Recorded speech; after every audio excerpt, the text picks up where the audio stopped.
Hey guys, আমি একটা common question দেখেছি সবার মধ্যে যে ফরেক্স খুব রিস্কি, ফরেক্সে অনেক লস হয়। হ্যাঁ, ফরেক্স করতে গেলে প্রচুর লস হবে, এটা অনেক রিস্কি বিজনেস, এটা অনেক ডেঞ্জারাস, এরকম অনেকগুলো কমেন্টস হচ্ছে আমি প্রায় শুনি বা দেখি, এবং এটা আসলে খুবই সত্যি কথা। ফরেক্স কি রিস্কি? অবশ্যই, অ্যাবসোলুটলি ইটস রিস্কি। এটা হচ্ছে ডিপেন্ড করে আপনি কতটুকু রিস্ক নিচ্ছেন এবং আপনি কিভাবে ট্রেড করছেন। ট্রেডিং ব্যাপারটাই অ্যাকচুয়ালি রিস্কি। ফর এক্সাম্পল, আমি যে আমের এক্সাম্পলটা দিচ্ছি, আমেরটাই যদি আবার বলি যে আপনি রাজশাহী থেকে আম কিনে আনছেন। এখন আপনি আমওয়ালা আপনাকে কোনো মতে 60 টাকা রেটে আপনাকে গছায় দিল। আম বাগান থেকে আপনি 60 টাকা রেটে আম কিনলেন, যেখানে রাস্তাঘাটেই 60 টাকা রেটে আম বিক্রি হয়। আপনি বুঝেন নাই, আপনি জানেন না, আপনার নলেজের ঘাটতি আছে। সো আপনি বেশি দামে কিনেছেন, অ্যান্ড আপনি সেটা ঢাকাতে নিয়ে এসে যখন বিক্রি করতে গেছেন দেখলেন যে বাজারে বিক্রি হচ্ছে 45 টাকা রেটে। সো ইটস ডেফিনেটলি রিস্কি, আপনি জানেন না, সো আপনি এখানে লস করেছেন। সো আমার চ্যানেলে যারা আসেন, যারা আমার ভিডিওস দেখেন, তারা দেখা যায় যে বেশিরভাগ হচ্ছে অনলাইন আর্নিং রিলেটেড ব্যাপারগুলোর সাথে কানেক্টেড। সো অনলাইনে আর্নিংয়ের ফ্রিল্যান্সিং বা অন্যান্য যে পার্টগুলো আছে সেগুলোতে কোনো ইনভেস্টমেন্ট লাগে না, বাট ট্রেডিং করতে গেলে ফরেক্স, স্টক, ক্রিপ্টো, এনএফটি যেটাই হোক না কেন, আমরা যেহেতু ফরেক্স নিয়ে কথা বলতেছি, সো ফরেক্স রিলেটেড ট্রেডিং করতে গেলে, ফরেক্স ট্রেডিং করতে গেলে definitely you have to invest the money, যেটা দিয়ে হচ্ছে আপনি মানি মেক করবেন। কারণ আমরা ওই যে এক্সাম্পলটা দিয়েছিলাম যে আপনার কাছে $1,00,000 আছে, এবার আপনি এটাকে ইয়েনে কনভার্ট করেছেন। সেই যে আপনার যে টাকাটা আপনি ইনভেস্ট করেছেন বা যেটা আপনি কনভার্ট করেছেন, সেটা করার জন্য তো আপনার কিছু রিয়েল মানি লাগবে, তাই না? আদারওয়াইজ আপনি প্রফিট করবেন কীভাবে? সো যেই কারেন্সিটা বা যেই অ্যামাউন্ট আপনি ইনভেস্ট করছেন সেটাকে বিভিন্ন কারেন্সিতে কনভার্ট করার মাধ্যমে হচ্ছে আমরা প্রফিট করব। সো ডেফিনেটলি ফরেক্স রিস্কি। আপনি এখানে ইনভেস্ট করলে আপনার যেই ইনভেস্টমেন্টটা করেছেন সেখান থেকে কিছু পার্সেন্টেজ কিংবা সম্পূর্ণটাই লস হতে পারে।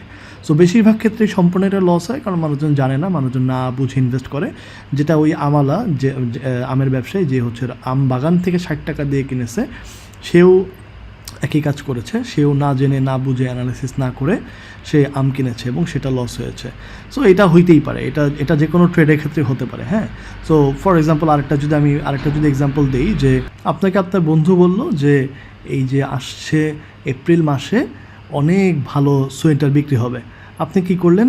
জাপান থেকে সোয়েটার কিনে নিয়ে আসলেন বাংলাদেশে বিক্রি করার জন্য, ট্রেড করার জন্য। সোয়েটার বাংলাদেশে এনে দেখলেন যে এপ্রিল মাসে তো ঠাটা পড়া গরম, অনেক রোদ, এর মধ্যে মানুষজন পারলে খালি গায়ে ঘুরে বেড়ায়, আর আপনি নিয়ে আসছেন হচ্ছে সোয়েটার, এবং তাও আবার জাপান থেকে।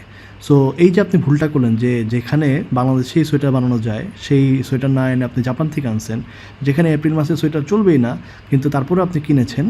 So it's definitely risky. তখন আপনি ওই টাকা কী করবেন? আপনার ওই সোয়েটার দিয়ে আপনি কী করবেন? ওই সোয়েটার আপনাকে হয় লসে বিক্রি করতে হবে, অথবা ওগুলো ফালা রাখতে হবে আপনার ইনভেন্টরিতে, যদি শীতকালে যদি কিছু বিক্রি করা যায়। কিন্তু যেহেতু আপনি বাইরে থেকে কিনে আনছেন, সো ডেফিনেটলি বাংলাদেশের চেয়ে বেশি দাম পড়ছে, ইম্পোর্ট খরচ টরচ সব কিছু সহ। সো আপনি এখানে 100% লস করবেন। সো অবশ্যই আপনি লস করবেন নাকি, কিছু পার্সেন্টেজ আপনার লস যাবেই, রাইট? আরেকটা যদি আমরা এক্সাম্পল দিই, সো ফরেক্সে যেটা হয় যে আপনি ট্রেড করতেছেন, আপনার কিছু অ্যামাউন্ট লস হলো, আবার বেশিরভাগ ক্ষেত্রেই ফুল টাকাটাই লস হয়ে যায়। কীভাবে ফুল টাকাটা লস হয়ে যায়? অনেক বেশি মানুষের দেখা যায় অ্যাকাউন্ট জিরো করে, মানুষজন হচ্ছে ইনভেস্ট করে অ্যাকাউন্ট জিরো করে। কীভাবে জিরো করে?